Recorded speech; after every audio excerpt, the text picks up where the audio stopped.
dapat itu udah dari profesorku. Dari pas di Indo? Profesor di sini, di Jepang. sini.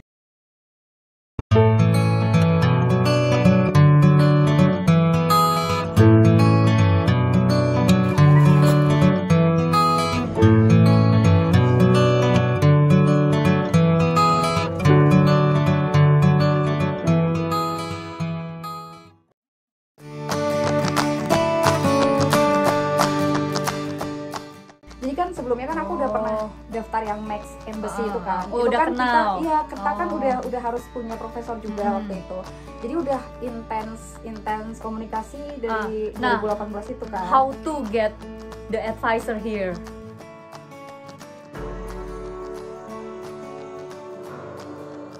How to get-nya adalah ada berbagai macam cara. Kalau misalkan kebetulan aku punya dosen di kampus Indonesia yang dulu itu beliau pernah S3 atau S2 ya? S3 kayaknya. S3 di sini? S3 di Kyoto University. Di Kyodai? Ya, di Kyodai. Dan GSA juga. Tapi Mantap.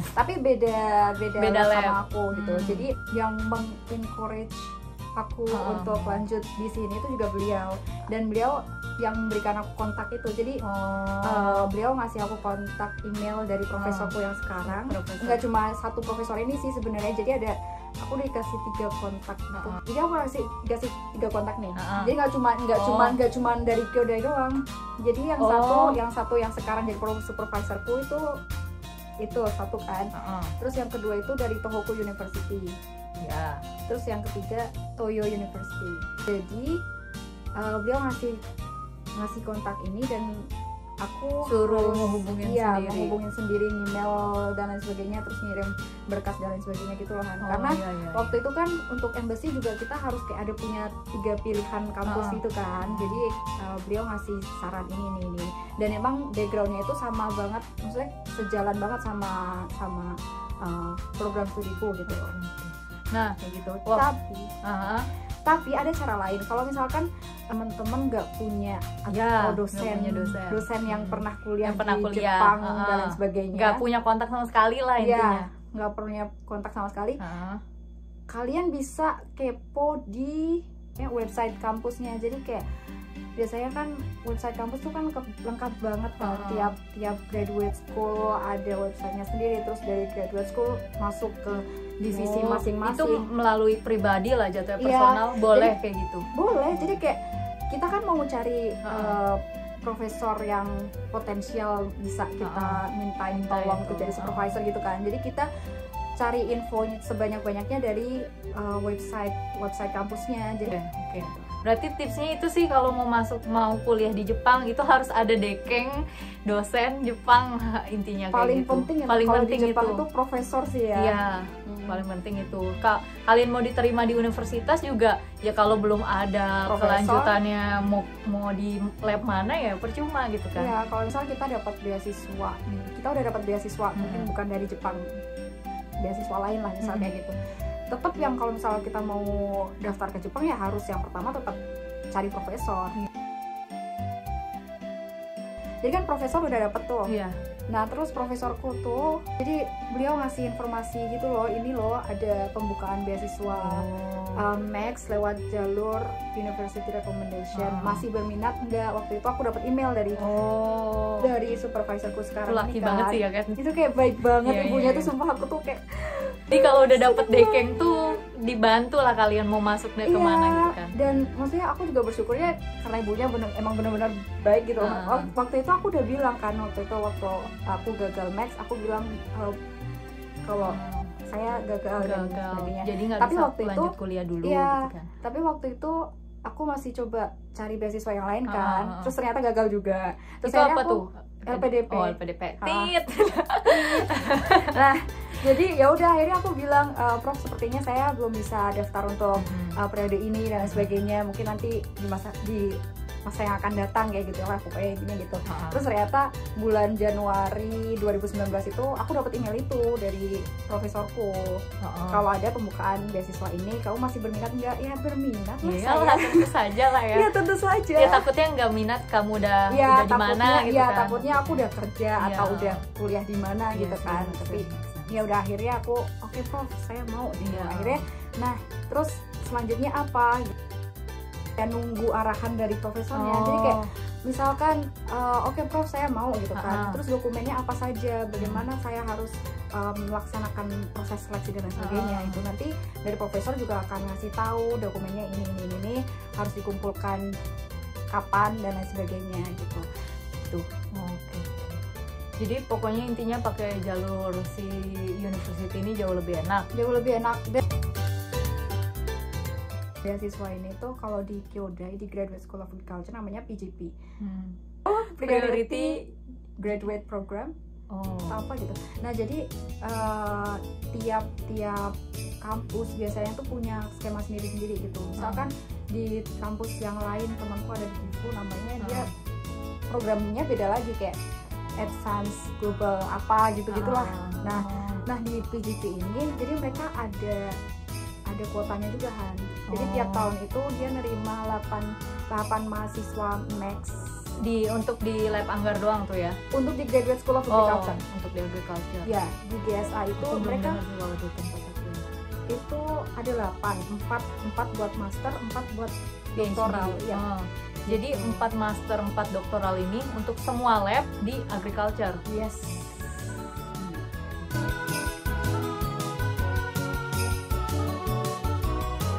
Bikin esai lagi nggak? Jadi aku dengar nih Max itu kan terkenal banget sama esainya. Jadi waktu kita masuk tuh bikin esai kayak gitu. Udah banyak tuh tips-tips esai apa segala macem. Nah kalau yang melalui university ini tuh dia pakai esai juga nggak? Sama. Jadi kayak formnya itu sebenarnya sama. Form pendaftarannya itu sama dengan form di embassy. Jadi ada yang namanya form biasa tentang data diri dan lain sebagainya. Terus satunya lagi form tentang field of study and research plan. Jadi sama itu esainya itu di form yang kedua tadi, field of study and research plan itu. Nah kan kamu gagal nih pertama, kamu pakai esai yang sama nggak untuk yang kedua? Beda. Tetap aku perbaiki sih. Aku kayak karena aku lihat emang mungkin kualitas dokumenku juga masih ya namanya baru ya kan, jadi masih meraba-raba.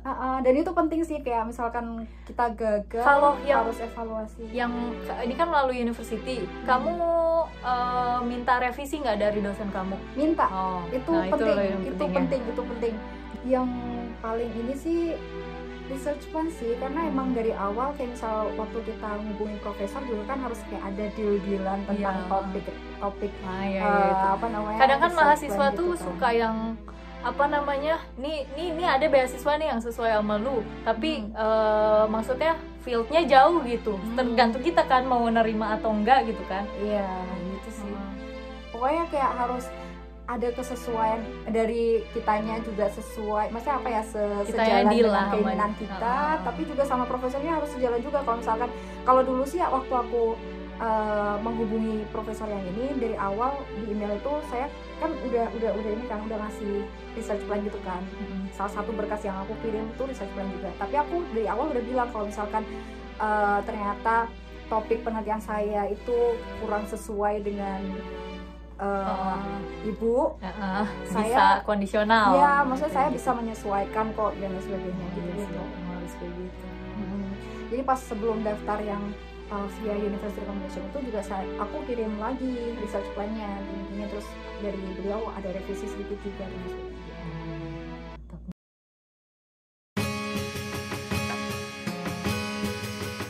Jadi kalau di embassy itu kayak TOEFL ITP masih dipakai, masih boleh.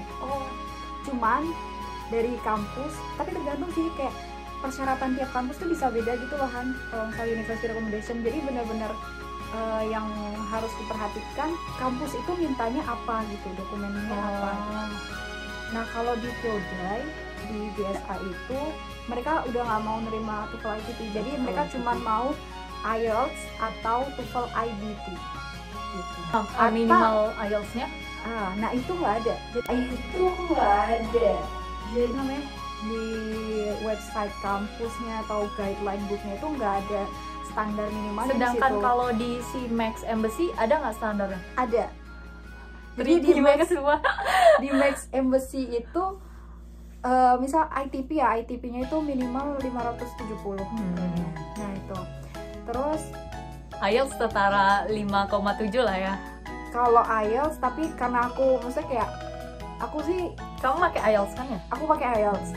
Terus aku mikirnya ya udah apa ya, targetku itu biasanya kan kalau misal kampus luar negeri itu kan mintanya minimal 6,5. Ya udah aku jadi targetnya kemarin waktu sebelum ikut IELTS 6,5 dan dapat 6,5. Jadi ya udah aku kasih dia itu 6,5. Tapi si GSA itu nggak minta IELTS gitu ya? Maksudnya dia nggak nyetokin IELTS? Nggak ada standar minimalnya. Jadi aku juga kayak bingung juga kan. Iya tapi sih, ya iya. kalau misal kita bisa ngasih sebagus mungkin, kasih aja sebagus mungkin. Iya sih emang. Tesnya di mana? Di Indonesia? Aku nggak pakai tes. Yang si embassy Yang embassy aku pun nggak masih lolos. tahap Tahap administrasi awal. ya. Masuk GSA kamu tes nggak? Nggak, jadi cuman benar-benar dari seleksi berkas doang. Masuk GSA nggak tes? Masuk yang PGP itu tadi, program-program apa Max yang University Accommodation di sini yang di Kyoto itu aku nggak pakai tes sih. Tapi mungkin itu juga tergantung sama profesor kalian. Jadi kadang ada profesor yang mereka minta wawancara via Skype. Oh iya. Kayak gitu-gitu. Iya kayak aku sih. Bahkan itu. ada yang kayak wawancaranya itu dari email. Oh iya. Jadi beliau ngasih kita pertanyaan terus kita harus Kan jawab. kalau anak reguler nih, jangan jojo deh, JS sama GSA kan sama mirip-mirip ya. Kan tiap tahun tuh mereka pembukaan tuh ada yang tertulis lah, ada yang interview habis itu. Iya tahu Iya. sebenarnya. Tapi berarti lebih enaknya kayak gitu ya kalau melalui si Max bagian University itu enak banget sih ya kan? Iya, tapi itu tadi kayak menurutku itu tergantung profesor juga sih, Iya Han. sih. Jadi kalau misalkan profesor kamu tuh kayak masih belum yakin sama kamu atau dia tuh That's true. pengen menggali kamu lebih lanjut, beliau boleh Iya. kayak apa namanya mengadakan wawancara via Iya, Skype iya. dan lain sebagainya gitu. Jadi tahapnya itu kita seleksi berkasnya dari mulai di divisi kita, terus naik ke graduate school, dari graduate school naik ke kampus, dari kampus dinaikkan ke si pemberi beasiswa ke Max itu. Jadi deadline pengumpulan berkas waktu itu awal Februari. Terus pengumuman diterima di graduate school itu kayaknya Maret. Baru diterima di graduate school. Graduate school atau Kyoto University ya, itu Maret. Terus habis itu Mei itu diterima di Kyoto University. Maksudnya udah naik ke Kyoto University, udah diterima. Terus habis itu kan masih dinaikkan lagi ke Max-nya itu kan. Nah, yang pengumuman bener-bener pengumuman akhir Final itu Max gitu ya? Iya, itu di pertengahan Juli.